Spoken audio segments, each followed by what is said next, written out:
फैसल वाडा साहब, your take, civil leadership जो भी हो, सवाल मेरा ये है, ख्वाह वो शहबाज साहब हैं या इमरान साहब होते या कोई होते, जब तक पाकिस्तान की आर्म फोर्सेस जो हैं वो ऑब्वियसली स्ट्रेटेजिकली चीज़ों को देख रही हैं, तो हमें कोई परेशानी की जरूरत नहीं। आज की प्रेस कॉन्फ्रेंस क्या बता रही है आपको सर वाडा साहब?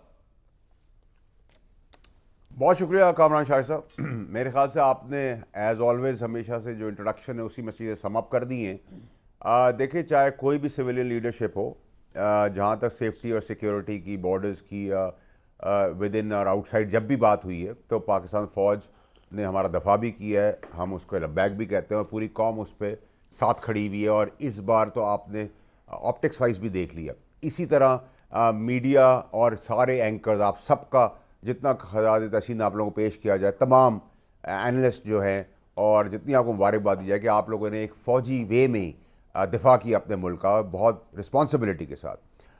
नंबर 3 ये कि देखिए, आर्मी चीफ जो है आसिम मुनीर साहब, ये मैं बार बार आपको बता रहा हूँ कि एक काबिल चीफ़ हैं। चीफ अच्छे आते हैं, एजुकेटेड आते हैं, ट्रेंड आते हैं, लेकिन काबिल चीफ आपको काबिलियत हर इदारे के अंदर, हर डिपार्टमेंट के अंदर, इंक्लूडिंग मीडिया, कोर्ट्स, आर्मी, सब जगह किस्मत से मिलता है। 10, 15, 20 साल के गैप में एक काबिल आदमी आता है। तो आर्मी चीफ जो है हमें आसिम मुनीर साहब, वो हमें एक काबिल चीफ मिले। काबिलियत मैं आपको बता दूँ किस तरीके से पहली स्ट्रैटेजी के अंदर उन्होंने जो इकनॉमिकली हिट किया, गोला बारूद नहीं की, कोई तड़ी नहीं दी, कोई प्रेस कॉन्फ्रेंस नहीं की, इकनॉमिकली हिट किया, उनकी ट्रेड को सफ़र करवा कर 1.21 बिलियन का नुकसान शुरू कर दिया, एयर स्पेस बंद करके उनको मज़ीद नुकसान पड़ा दिया, जिसकी तकलीफ बहुत है।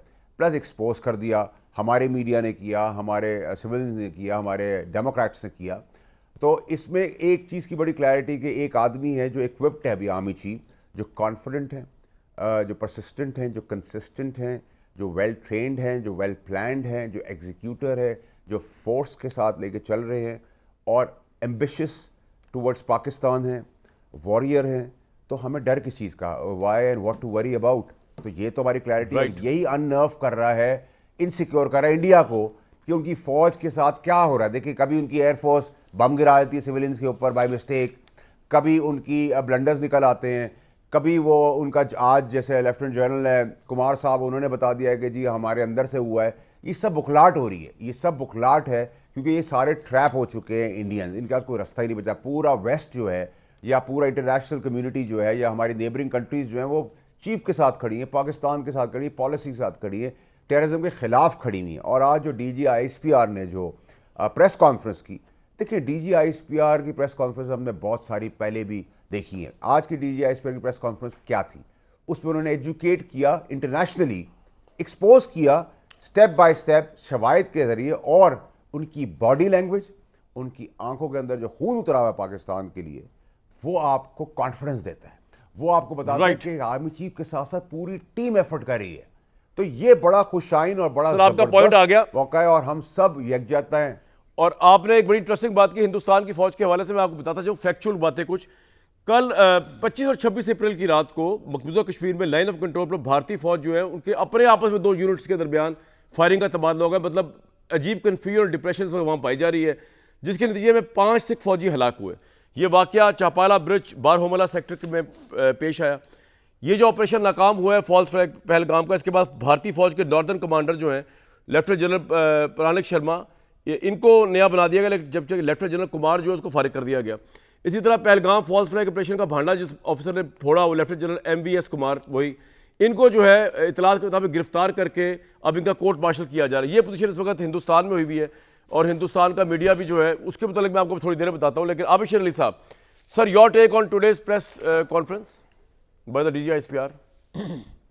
बहुत शुक्रिया कामरान भाई। देखें, हमारी पूरी कौम को अपनी आर्म फोर्सेस पे फ़ख्र है, और आज पाकिस्तान के लोग जो भी सुख की नींद सोते हैं, उनकी बदौलत, उनकी शहादतों की बदौलत, उनकी जवां मर्दी की बदौलत सोते हैं। जो पहलगाम की गलती इंडिया ने दोहराई और उसका इल्ज़ाम पाकिस्तान में के ऊपर ठोंसा, उसका जवाब आज DGISPR ने एक पाकिस्तानी कौम की तर्जुमानी की। पूरी मैंने 1971 में जंग में देखते थे कि लोग अपनी पाक फ़ौज जिंदाबाद के नारे लगाते थे, सुना करते थे हम भी। तो आज हमने अपनी आंखों से पाकिस्तानी कौम को, अपने सिपा सलार के लिए, अपनी आर्म फोर्सेस के लिए सड़कों पे लोगों के पाकिस्तान का झंडा, ना किसी जमात का झंडा, माजी में ये होता रहा शायद भाई, जनाब। सिर्फ पाकिस्तान का झंडा, ये पाकिस्तान की बात थी, पाकिस्तान का झंडा हर शख्स ने उठाया।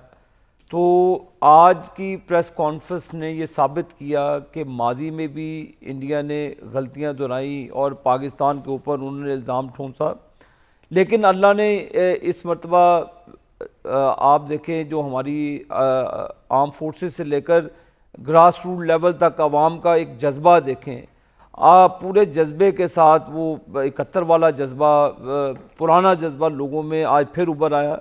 लोग अपनी मुसल्लह अफवाज के शाना बशाना खड़े हैं और भारत को भी ललकारते हैं कि हम अपनी जानें फ़िदा कर दें कि अगर हमारी पाक से ज़मीन की तरफ कोई भी आँच आई, जब किसी किस्म की भी आपने एग्रेशन की तो उसका मुंह तोड़ जवाब दिया जाएगा। तो ये आज तमाम अहाता किया उन सबूतों के साथ, उन शवाहिद के साथ, जिसको पिछले कोई 6-7 दिनों से इंडियन मीडिया के ऊपर प्रोपेगेट किया जा रहा है। तो मैं पाकिस्तान के मीडिया को भी शाहिद साहब सलाम पेश करता हूँ कि उन्होंने भी पूरी जंग लड़ी अपनी आर्म फोर्सेस के शाना बशाना। आवाम को भी, तमाम सिविल सोसाइटी को भी मैं सलाम पेश करता हूँ कि वो अपने शाना बशाना खड़े। तो ये होती है यूनिटी।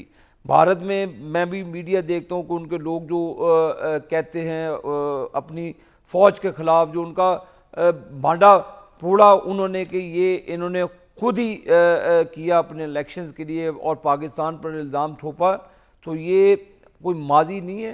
तो इंशाअल्लाह ताला सर आपका पॉइंट आ गया, सिविल बिल्कुल सोसाइटी ठीक। अब हिंदुस्तानी मीडिया, सर आपका पॉइंट आ गया, इसके साथ खड़ी है और इंडिया के खिलाफ खड़ी है।